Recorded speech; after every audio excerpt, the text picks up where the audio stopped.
Hi, today I'm gonna be tier ranking all the books I've read this year, and I'm filming this on my laptop, so the quality might not be as good, although normally I film on my phone and the quality is also not that good. I read about 34 books this year and I thought it would be fun to do a little tier ranking of them, because otherwise I would be yapping about all the books I've read this year for like 2 hours. Yeah, let's just get into it. This is the horror shelf. My name is Donate. Let's start with the ranking, shall we? Alright, so I made 5 tiers. I have 10 out of 10 would bang. I think that speaks for itself. We have She Ate But Not the Whole Plate, Girl You Tried, R.I.P. My Brain Cells, and You Need Jesus. Let's just start with the first book. The first book I've read was Twisted Love by Anna Huang. I don't know if I'm pronouncing her name correctly, I'm sorry, Anna. This is a romance book. It's a little bit spicy, but not that much. And I'm gonna put it in Girl You Tried. It's good, it's just not great.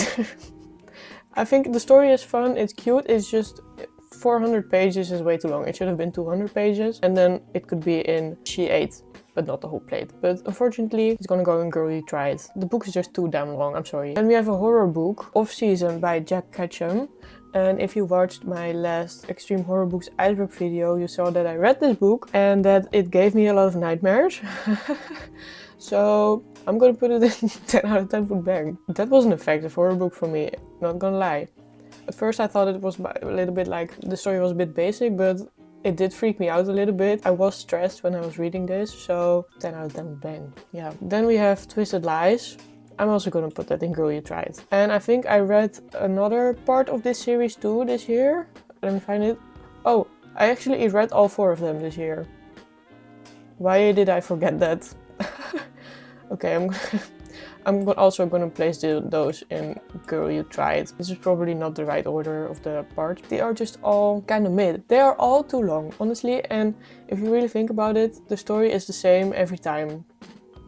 It's just a different character and a different location, but the whole premise of the story is the same. All of them is like quirky girl meets mysterious guy and they fall in love, but they don't want to admit it. And then halfway through the book, exactly like at midway, they admit it to each other, they start banging, and that's like the second half of the book.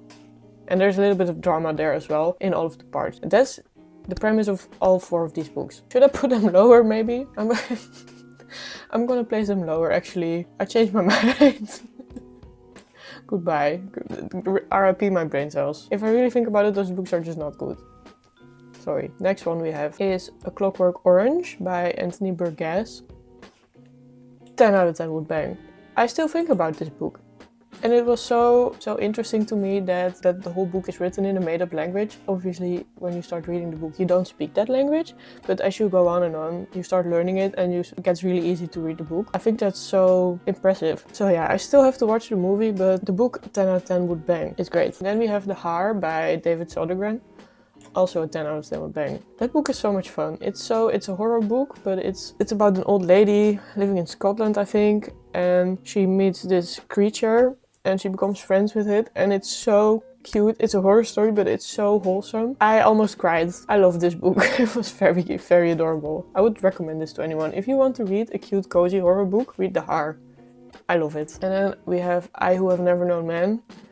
I'm gonna put it in She Ate But Not the Whole Plate. This book is amazing up until the very end. I just did not like the ending at all. Everything else about this book was absolutely amazing, and I think everyone should read this book. And it's about this group of women that are locked inside of a bunker and you don't know why they are there, and they also don't know why they are there, and then you find out as the book goes along what happens. She Ate But Not the Whole Plate. I'm sorry. Then we have Heather by Edward Lee. I'm gonna place that in You Need Jesus. This is an extreme horror book. However, it was fun. It was a really fun book. I did... Wait, should I put this higher? Wait, no. I'm gonna...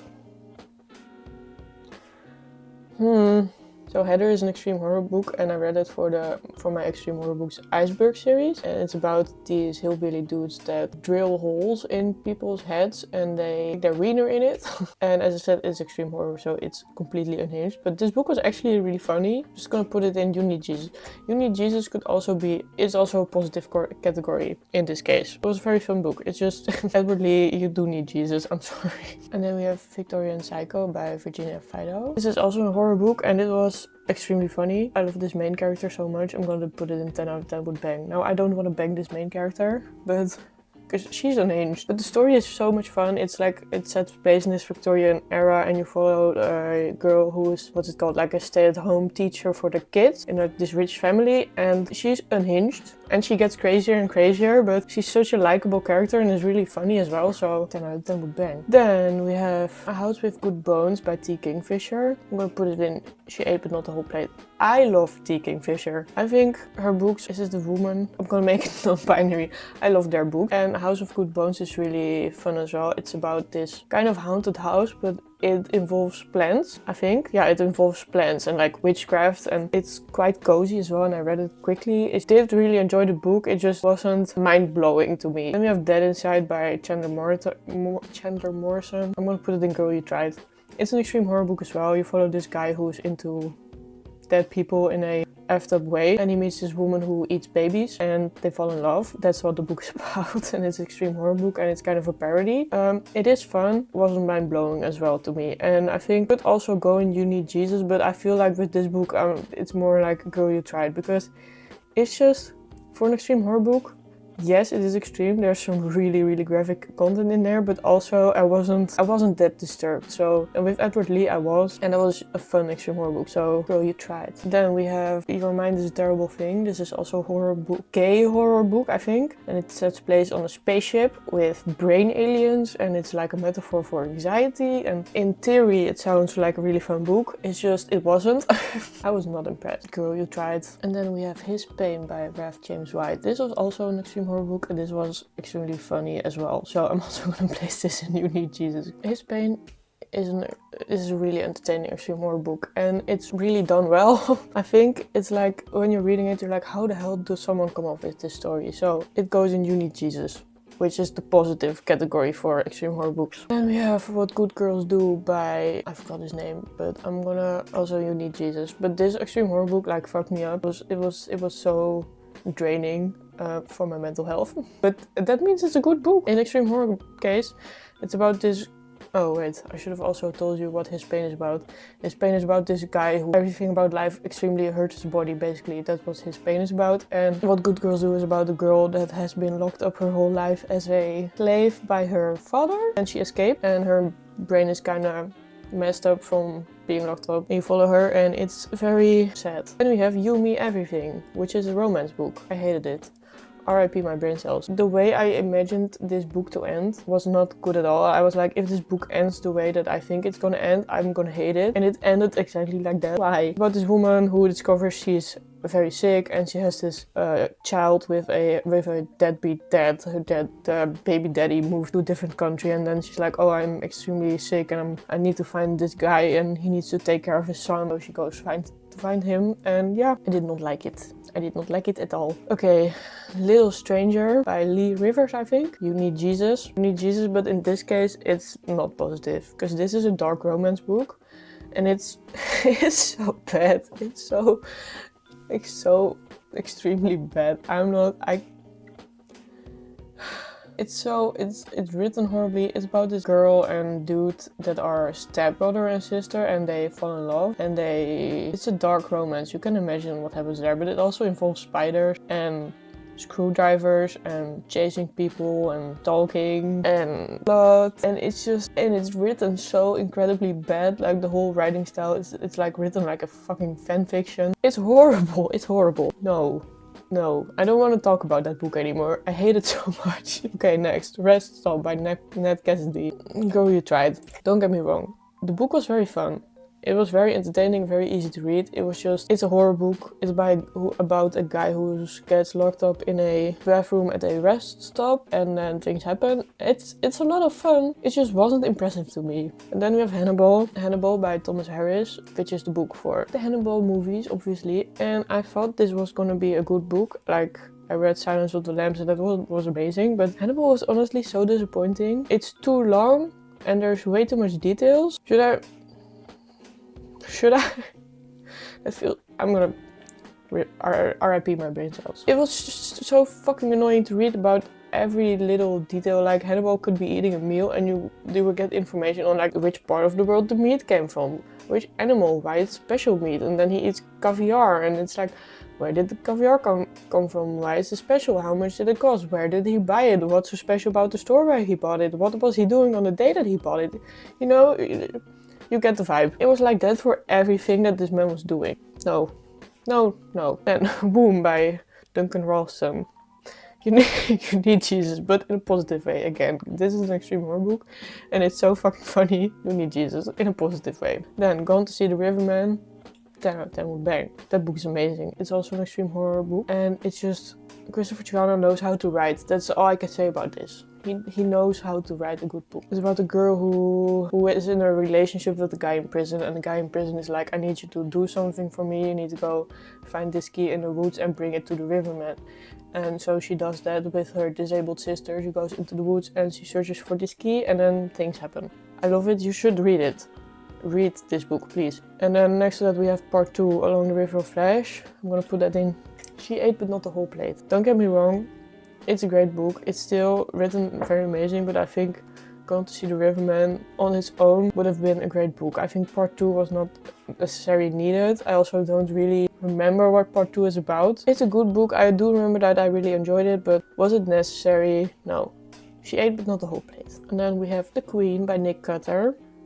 Also, She Ate but not the whole plate. I love Nick Cutter. I think all of his books are incredibly entertaining, and I was so excited to read this one as well. And I also really enjoyed it, but just compared to The Deep and The Troop, this one was just, it was still very impressive. This man has some brains in his skull. That's just, I want to know how they work. I think compared to these other books, this one was very good. It was just not completely up there for me. But I did enjoy it a lot. In The Queen you follow 2 girls that are friends, and one of them goes missing, and then everyone thinks she's dead, but suddenly she's not dead. And it also involves a lot of insects. Then we have Damnation Game by Clive Barker. Also, She Ate but not the whole plate. I also really love... Wait, can I make this bigger? Why is my screen going smaller and smaller? That's better. The Damnation Game by Clive Barker. You follow this guy who's in prison, and he gets taken out of prison by this rich dude who needs a bodyguard, essentially. And then this rich dude has a lot of secrets, and bodyguard man slowly finds out about those, and it involves the end of the world. It's very good. It's just, for a Clive Barker book, I expected more. It was almost up there. It was very, very well done as well, but 1984.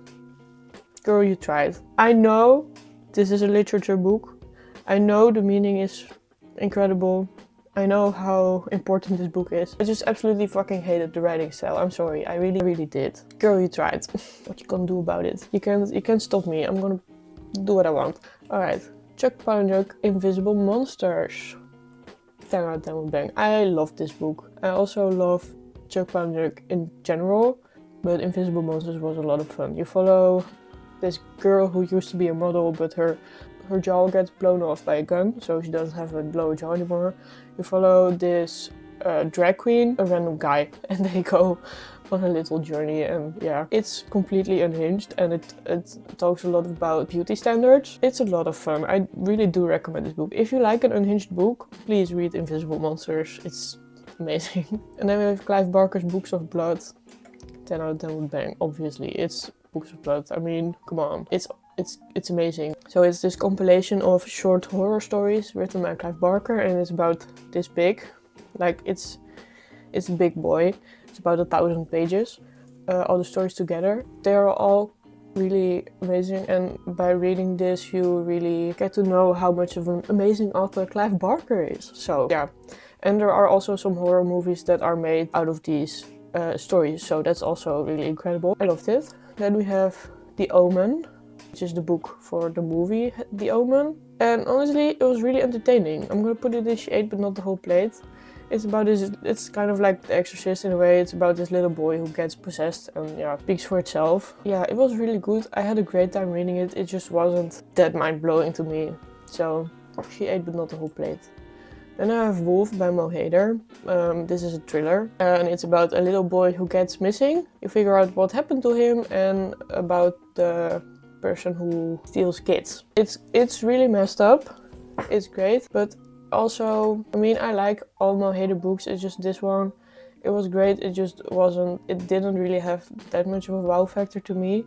So yeah, I also have another one of Mo Hader's books, which is The Treatment. I'm also gonna put that in She Ate But Not the Whole Plate. Kind of the same story as Wolf. There are books by Mo Hader that are way better than these two, but they're still good. So then I have Wake Up and Open Your Eyes by Clay McLeod or something. R.I.P. my brain cells. Wasn't that good. It's about a lot of people that are like into, what was it even? It's like a zombie apocalypse, but instead of zombies, everyone gets zombified by social media and TV and stuff, and they start believing this extreme conspiracy theory and just like really extreme things that you would find on the internet, like extreme diets, extreme views on people, school shooters, you name it, everything, like politics, everything is in here, but it's just, the premise is great, it's just way too much. He should have just picked a few conspiracies and just use those and really expanded on that instead of trying to put as many different things in the book as possible. It's kind of like this book gives you a whiplash. It's not that good.